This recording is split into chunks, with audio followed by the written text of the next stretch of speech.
பிரபஞ்சத்துல உங்க மத்தியில இந்த உசுரை காப்பாத்துறது ரொம்ப சிரமம்.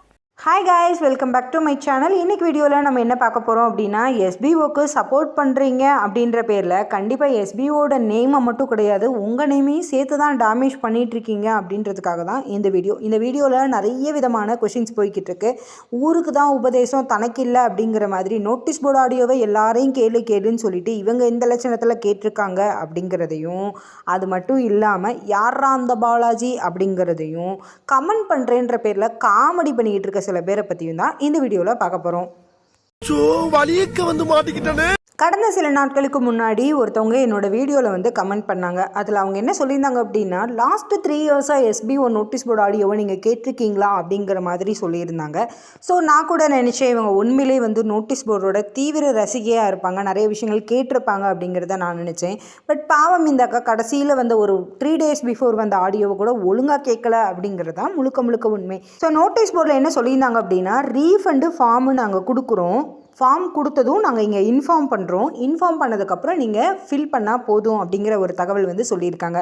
அதே மாதிரி இப்போ மட்டும் கிடையாது, இதுக்கு முன்னாடியுமே ஒரு டைம் நோட்டீஸ் போர்டில் என்ன சொல்லியிருந்தாங்க அப்படின்னா, நோட்டீஸ் போர்டில் தகவல் வந்ததுக்கப்புறம் நீங்கள் வீடியோ போடுங்க அப்படிங்கிற மாதிரி நிறைய விஷயங்கள் சொல்லியிருந்தாங்க.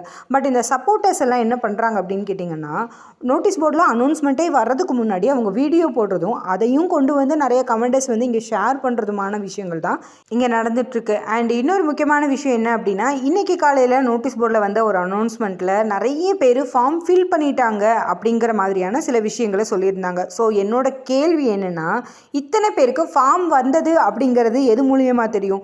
ஸோ ஒரு வீடியோ போட்டதுக்கப்புறம் தான் இத்தனை மக்களுக்கும் இந்த மாதிரி ஒரு விஷயம் தெரியும். ஈவன் நானே கூட அதை நோட் பண்ணல, வீடியோ வந்ததுக்கப்புறம் தான் நான் லாகின் பேஜில் போய் நான் செக் பண்ணி பார்த்தேன், ஆமாம் அந்த மாதிரி அக்ரிமெண்ட் ஃபார்ம் வந்திருக்கு அப்படின்னு. ஆனால் நான் ஏன் இன்னும் வீடியோ போடல அப்படின்னா, அனௌன்ஸ்மெண்ட் வந்ததுக்கப்புறம் வீடியோ போடலாம் அப்படின்னு தான் அகெயின்ஸ்டாக வீடியோ போடக்கூடிய நானே என்ன பண்ணுறேன் அப்படின்னா, வெயிட் பண்ணி போடுறேன். ஆனால் சப்போர்ட்டர்ஸ்ன்ற பேரில் ஒரு கம்பெனிலேருந்து ஒரு முழு தகவல் வராமல் நீங்கள் இந்த மாதிரி வீடியோ போடுறீங்க அப்படின்னா அது சரியா? அதே மாதிரி நீங்கள் உங்கள் வீடியோவில் ஓவராலாக ஒரு ஆவரேஜாக இந்த சேனல்ஸோட மொத்த வியூஸை கவுண்ட் பண்ணுறோம் அப்படின்னா ஒரு 5000 மெம்பர்ஸ்ன்னு வச்சா கூட அந்த 5000 மெம்பர்ஸ் கண்டிப்பாக அதில் இவங்க வீடியோ ஸ்டார்டிங்லேயே சொல்லியிருக்கலாம், நீங்கள் யாரும் ஃபார்ம் ஃபில் பண்ணாதீங்க அனௌன்ஸ்மெண்ட் வராமல்னு சொல்லியிருந்துருக்கலாம்.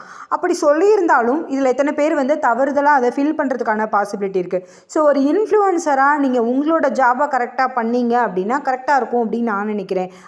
ஸோ எஸ்பிஓவில் நீங்கள் வைக்க போகிற அந்த டேர்ம்ஸ் அண்ட் கண்டிஷனில் இதை ஒரு கண்டிஷனாக நீங்கள் ஆட் பண்ணிட்டீங்க அப்படின்னா இன்னுமே நல்லாயிருக்கும் அப்படின்னு நான் நினைக்கிறேன்.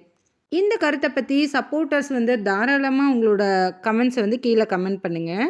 நீங்களா யாருடா? அண்ட் செகண்டாக இன்னொரு முக்கியமான விஷயம் என்ன அப்படின்னா, நிறைய பேர் நிறைய பேர் இல்லை, ஒரு சில அறிவாளிகள் சப்போர்ட் பண்ணுறேன்ற பேரில் நம்மளோட கமெண்ட் செக்ஷனில் காமெடி பண்ணுறாங்க அப்படின்னு சொன்னேன்ல. ஸோ அதில் ஃபஸ்ட்டு காமெடி என்ன அப்படின்னா, ஒருத்தர் கமெண்ட் போட்டிருக்காரு, எஸ்பி ஒன்று ஹேஷ்டேக் போட்டால் ஒரு நாய் கூட பார்க்காது, டாகு கூட பார்க்காது அப்படின்ற மாதிரி போட்டிருந்தாரு. ஸோ இப்போ கமெண்ட் பண்ண இவர் யார் அப்படிங்கிறத கீழே இருக்க கமெண்ட் செக்ஷனில் உங்களுக்கு யாருக்காவது பதில் தெரிஞ்சதுன்னா கமெண்ட் பண்ணுங்கள். அண்ட் இன்னொரு முக்கியமான விஷயம், மொட்டை அடிச்சுக்கிறேன் அப்படிங்கிறதும் நிறைய பேர் நிறைய விதமான கமெண்ட்ஸ், ஒருத்தர்லாம் ரொம்ப கொந்தளிச்சு போய் பேசினார். நான் கூட நினச்சேன் அவர் உண்மையிலேயே சப்போர்ட்டராக இருப்பார் போல், என்ன இந்தளவுக்கு கம்பெனிக்கு சப்போர்ட் பண்ணுறாரு, போடுற எல்லா வீடியோஸுக்கும் வராரு அப்படின்லாம் நான் ஒருத்தரை பற்றி நிறையவே நான் திங்க் பண்ணியிருந்தேன். ஸோ அவர் கடைசியாக ஒரு விஷயம் என்ன சொன்னார் அப்படின்னா, ஏம்மா நான் 4 ஐடி போட்டிருக்கேன், ஒரு ஐடிக்கு தான் காசு எடுத்திருக்கேன், இன்னும் 3 ஐடிக்கு நான் காசே எடுக்கலை, கொஞ்சம் பொறுமையாக தான் இரேமா அப்படிங்கிற மாதிரி அவரோட கமெண்ட்டை பார்த்தோம் தான் எனக்கு ஒரு விஷயம் புரிஞ்சது. ஓ பயவுள்ள பணம் எடுக்கிறதுக்காக தான் இத்தனை பேஜ் பேசியிருக்கு அப்படிங்கிறது எனக்கு புரிய வந்துச்சு. இது என்ன பிரமாதம்? இது விட பெசலைட் ஒன்று இருக்கு. எஸ்பிஓவோட ஹேஷ்டேக் யூஸ் பண்ணி தான் நீங்கள் வியூஸும் சப்ஸ்கிரைபர் கவுண்ட்டும் நீங்கள் ஏற்றுறீங்க அப்படிங்கிற மாதிரியான சில விஷயங்களும் நிறைய பேர் கொடுத்துட்டு இருந்தாங்க. அண்ட் இன்னொரு முக்கியமான விஷயம், வியூஸுக்காகவும் வீடியோவோட சப்ஸ்கிரைபருக்காகவும் நான் இந்த மாதிரியான வேலைகள் பண்ணுறேன் அப்படின்னும் நிறைய பேர், என்னை விட என் சேனலை பற்றி அதிகமாக கவலைப்படுற நல்ல உள்ளவங்களும் நிறைய பேர் இருக்கீங்க. அண்ட் இன்னொரு முக்கியமான விஷயம் என்ன அப்படின்னு கேட்டிங்கன்னா, எஸ்பிஓன்னு ஹேஷ்டேக் போட்டால் ஒரு வீடியோ அவ்வளோ வைரல் ஆகுமா அப்படின்னு கேட்டிங்கன்னா கண்டிப்பாக கிடையாது. எந்த ஒரு வீடியோவோட கண்டென்ட் நல்லா இருந்தது அப்படின்னா ஆட்டோமேட்டிக்காக அந்த கண்டென்ட் மூவ் ஆக ஆரம்பிச்சிரும் அப்படிங்கிறது தான் உண்மை. ஹேஷ்டேக் என்பது ஒரு சர்ச்சிங் டேர்ம், அவ்வளோதான். இந்த டேர்ம்ஸ் எல்லாம் போட்டு சர்ச் பண்ணால் நம்ம வீடியோ முன்னாடி போய் நிற்கும் அப்படிங்கிற ஒரு சின்ன கான்செப்ட் தான். ஸோ இந்த கான்செப்ட் கூட தெரியாமல் நிறைய பேர் இது மாதிரி போட்டுட்ருக்காங்க. அண்ட் அது மட்டும் இல்லாமல் இன்னும் சில பேர் என்ன பண்ணியிருக்காங்க அப்படின்னு கேட்டிங்கன்னா, ஃபேக் ஐடியிலேருந்து நான் கமெண்ட் பண்ணுறேன் அப்படிங்கிற மாதிரி சில விஷயங்களும் மென்ஷன் பண்ணியிருந்தாங்க. ஸோ ஃபேக் ஐடின்னு என்ன சொல்கிறவங்க கிட்ட நான் ஒரே ஒரு கேள்வி கேட்குறேன். நான் ஃபேக் ஐடியிலேருந்தே உங்களுக்கு நான் வந்து வீடியோ போட்டுட்டு என்னோடய வாய்ஸையும் நான் சேஞ்ச் ஓவர் பண்ணிவிட்டு நான் யாருன்னே தெரியாமல் நான் வந்து வீடியோ போடலாம்ல. நான் ஏன் என்னோடய சேனல்லேருந்து உங்களுக்கு நான் வீடியோ போட போகிறேன்? நான் யாருன்றது உங்களுக்கு தெரியும். நான் 1.5 வருஷமாக எஸ்பிஓவில் ட்ராவல் பண்ணிகிட்ருக்கேன் அப்படிங்கிறதும் உங்களுக்கு தெரியும். இந்த லோகோ கொடுத்ததும் நீங்கள் தான் அப்படிங்கிறதும் எனக்கு தெரியும். இவ்வளோ விஷயம் என்னை பற்றி உங்களுக்கு தெரியும். என் ஃபோன் நம்பர்லேருந்து எல்லாமே உங்களுக்கு தெரியும் அப்படிங்கிறது தெரிஞ்சுமே நான் வீடியோ இவ்வளோ தைரியமாக போட்டுட்ருக்கேன் அப்படின்னும்போது நான் எங்கே ஃபேக் ஐடியிலேருந்து வரணும்? இது ஏன் நீ அப்பயே சொல்ல? சொன்னம்பா, யாரும் கேட்கலப்பா. அண்ட் ஃபைனலாக இன்னொரு முக்கியமான விஷயம் என்ன அப்படின்னா, பாலாஜி அப்படிங்கிறது நான் தான் அப்படின்னு நிறைய பேர் நினச்சிட்ருக்கீங்க. என்னோட ஒரே ஓப்பனாகவே நான் வீடியோ உங்களை பற்றி போட்டுட்ருக்கேன். உங்ககிட்ட கொஷின் கேட்டு நான் வீடியோ போட்டுட்ருக்கேன். நிறைய பேருக்கு நான் ரிப்ளை பண்ணிகிட்ருக்கேன் அப்படின்னு போது நான் ஏன் ஃபேக் ஐடியிலேருந்து வரணும்? பாலாஜி அப்படிங்கிறது யாருன்னு முடிஞ்சால் நீங்கள் கண்டுபிடிச்சி எனக்கும் சொல்லுங்கள். ஏன்னா கடந்த சில மாதங்களுக்கு முன்னாடி என்னையும் அந்த மனுஷன் வந்து ரொம்ப கழுவி கழுவி ஊற்றுனா அப்படி. அது யார் அப்படிங்கிறது எனக்கும் தெரிஞ்சுக்கணும், நானும் ஆர்வமாக இருக்கேன். யாருக்காவது தெரிஞ்சதுன்னா கீழே இருக்கக்கூடிய கமெண்ட் செக்ஷனில் மறக்காமல் போஸ்ட் பண்ணுங்கள்.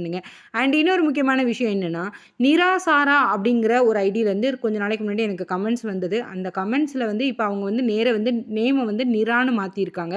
அண்ட் டிபியும் மாற்றி வச்சுருக்காங்க. குமார் அப்படிங்கிற ஐடியிலேருந்து வந்த அந்த ஐடி வந்துட்டு இப்போ என்ன பண்ணியிருக்காங்க அப்படின்னா கோம்ஸ் அப்படின்னு மாற்றி வச்சுருக்காங்க பேரை. பட் டிபி வந்து அவர் மாற்றலை.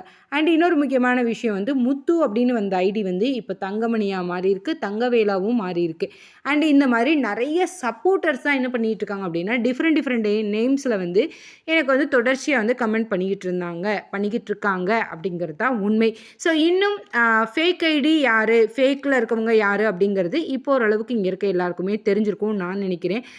ஓகே, இந்த வீடியோவில் ஓரளவுக்கு என்ன இந்த ஹேஷ்டேக் இஷ்யூவாக இருக்கட்டும், இந்த பாலாஜி பற்றின ஒரு கிளாரிட்டியாக இருக்கட்டும், எல்லாமே பார்க்கக்கூடிய ஆடியன்ஸுக்கும் சரி, பார்க்கக்கூடிய சப்போர்ட்டர்ஸ்க்கும் சரி நிறைய விஷயங்கள் புரிஞ்சிருக்கும்னு நான் நினைக்கிறேன். ஸோ இந்த வீடியோவில் நான் சொன்ன நிறைய விஷயங்களில் எத்தனை விஷயங்கள் வந்து யாருக்கெல்லாம் வந்து கரெக்டாக பட்டது அப்படின்னு கீழே இருக்கக்கூடிய கமெண்ட் செக்ஷனில் மறக்காமல் போஸ்ட் பண்ணுங்கள். மீண்டும் அடுத்த வீடியோவில் சந்திக்கலாம். அதுவரை உங்களிடமிருந்து விடைபெறுகிறேன். டாடா, பாய் பாய்.